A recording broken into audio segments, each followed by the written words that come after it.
Emmanuel Hertel, bonjour. Bonjour. Vous êtes directeur général Innovation and Trust, la Digital Factory du groupe Tessi. Donc vous aidez à gérer la transformation digitale des entreprises, hein, Oui, c'est bien ça? Tout à fait. Comment faites-vous? On le fait de plusieurs manières, de 3 grandes manières en réalité.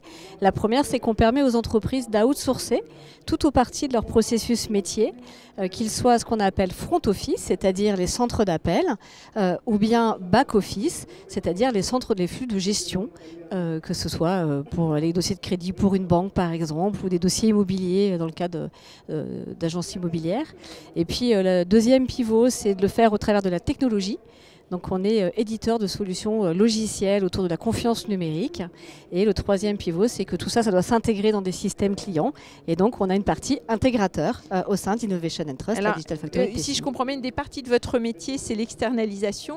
Tout à fait. Ce que vous évoquiez, en quoi c'est intéressant pour les entreprises d'externaliser? Alors, elles rationalisent leurs charges, déjà, les coûts, bien évidemment. Elles gagnent en vélocité. Elles rentrent dans un monde beaucoup plus industriel également, ce qui leur permet d'accélérer à la fois leur transformation et puis c'est un relais de croissance. Parce que lorsque vous outsourcez tout ou partie de vos processus, eh bien c'est ça que vous nous gérez en moins et vous vous concentrez plus sur votre métier principal. D'accord. Alors, on perd la main sur quelque chose, mais on peut considérer que c'est... On perd pas la main. On perd pas la main? Non, parce qu'en fait, vous restez quand même maître du traitement. D'accord. Donc c'est vous qui donnez vos ordres et vos consignes, mais c'est nous qui industrialisons.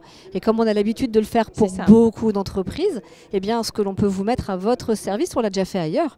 Et donc, on accélère. Voilà, il faut que l'externalisation soit confiée à des experts. Exactement. Alors, vous êtes particulièrement actif dans ce qu'on appelle la lutte contre la fraude documentaire. Qu'est-ce que c'est la fraude documentaire?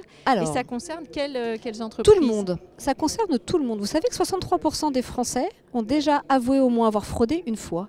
Est-ce que vous savez comment on fraude? Et pour quel motif on fraude en général? Je cherche, mais je vais faire semblant de ne pas pouvoir répondre. Non, je ne vois pas, j'ai jamais fraudé. On fraude pour obtenir un appartement, par exemple. Donc beaucoup de fraude aujourd'hui. Plus le marché de l'immobilier se tend, plus c'est difficile. On fraude sur l'emploi. Alors une fraude documentaire, ça veut dire qu'on propose un faux document. On optimise son dossier. Optimise son dossier. Voilà, donc on fait un bulletin de salaire un peu plus avantageux. On va déclarer des choses un peu plus avantageuses. Et en fait, notre travail à nous, c'est qu'on va prendre l'ensemble des documents de votre dossier. Puis on va les passer dans notre IA, on va les passer dans nos moulinettes et on va commencer à croiser les informations. Donc on va traiter document par document, on va vérifier qu'ils n'ont pas été fraudés, pas modifiés. Puis après on va vérifier la cohérence des informations à l'intérieur. Donc vous avez peut-être pu tricher sur un bulletin de salaire, mais vous n'avez peut-être pas réussi à recalculer la CRG, CRDS. Vous n'avez pas su retravailler les impôts. Et ça, c'est une partie montante de votre activité? Ah, c'est très très fort aujourd'hui, oui. On traite des millions de documents par an. Oui, ça. Merci beaucoup. Avec plaisir, Emmanuel merci Hertel. beaucoup.